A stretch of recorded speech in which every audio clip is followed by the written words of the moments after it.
आप सभी माता बहन भाइयों को जय श्री राधे जय श्री कृष्ण। आज हम कार्तिक महात्म के 16वें अध्याय को सुनेंगे।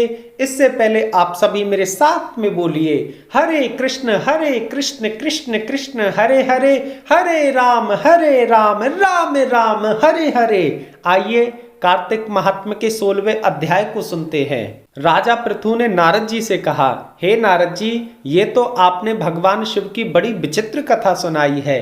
अब कृपा करके आप यह बताइए कि उस समय राहु उस पुरुष से छूटकर कहाँ गया।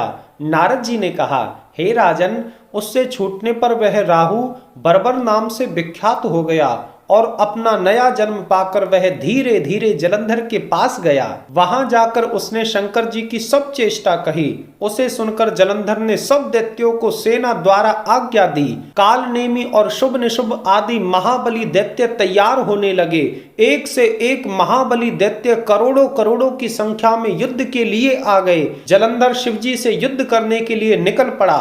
आकाश में मेघ छा गए और बहुत अपशकुन होने लगे। शुक्राचार्य और राहु सामने आ गए। उसी समय जलंधर का मुकुट खिसक गया, परंतु वह नहीं रुका। हे राजन, उधर इंद्रादि सब देवताओं ने कैलाश पर शिवजी के पास पहुंचकर पूरा वृतांत सुनाया और यह भी कहा कि आपने जलंधर से युद्ध करने के लिए भगवान विष्णु को भेजा था। उनको भी जलंधर ने अपने वश में कर लिया है।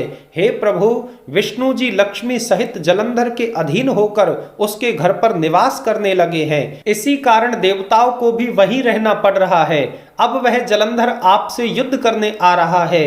हे महादेव, आप उसे मारकर हम सबकी रक्षा कीजिए। यह सुनकर शंकर जी ने विष्णु जी को बुलाकर पूछा, हे प्रभु, युद्ध में आपने जलंधर का संहार क्यों नहीं किया और बैकुंठ छोड़कर आप उसके घर में कैसे चले गए। यह सुनकर भगवान विष्णु ने हाथ जोड़कर विनम्रता पूर्वक भगवान शंकर से कहा, हे महादेव, जलंधर आपका अंशी और लक्ष्मी का भ्राता है, इसी कारण मैंने उसे नहीं मारा। यह बड़ा वीर और देवताओं से अजय है। विष्णु जी के इन वचनों को सुनकर भगवान शंकर हंस पड़े और कहने लगे, हे प्रभु, आप यह क्या कह रहे हैं। अब तो मैं ही उस जलंधर को मारूंगा और आप सभी देवताओं को जलंधर के भय से मुक्त कराऊंगा। हे राजन, जब शंकर जी ने ऐसा कहा तो सब देवता संदेह रहित होकर अपने स्थान पर चले गए। इसी समय जलंधर अपनी विशाल सेना के साथ कैलाश पर्वत के समीप आ गया और घोर सिंहनाद करने लगा। दैत्यों के नाद और कोलाहल को सुनकर भगवान शंकर ने नंदी आदि गणों को उससे युद्ध करने की आज्ञा प्रदान की। कैलाश के समीप भीषण युद्ध होने लगा। दैत्य अनेकों प्रकार के अस्त्र शस्त्र बरसाने लगे।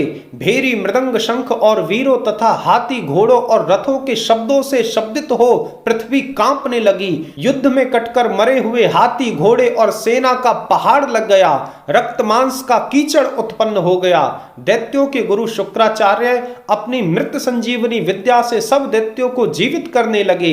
यह देखकर शिवजी के गण व्याकुल हो गए और महादेव के पास जाकर सारा वृतांत सुनाया। उसे सुनकर भगवान रुद्र के क्रोध की सीमा न रही।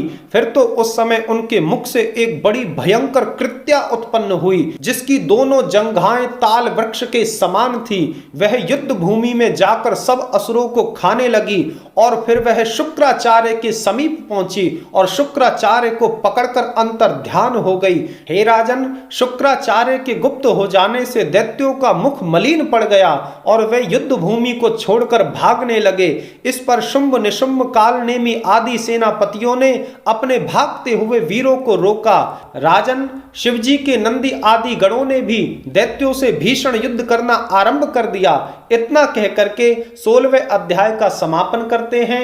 आप सभी मेरे साथ में बोलिए, हरे कृष्ण कृष्ण कृष्ण हरे हरे, हरे राम राम राम हरे हरे। पुनः आप सभी माता बहन भाइयों को जय श्री राधे जय श्री कृष्ण।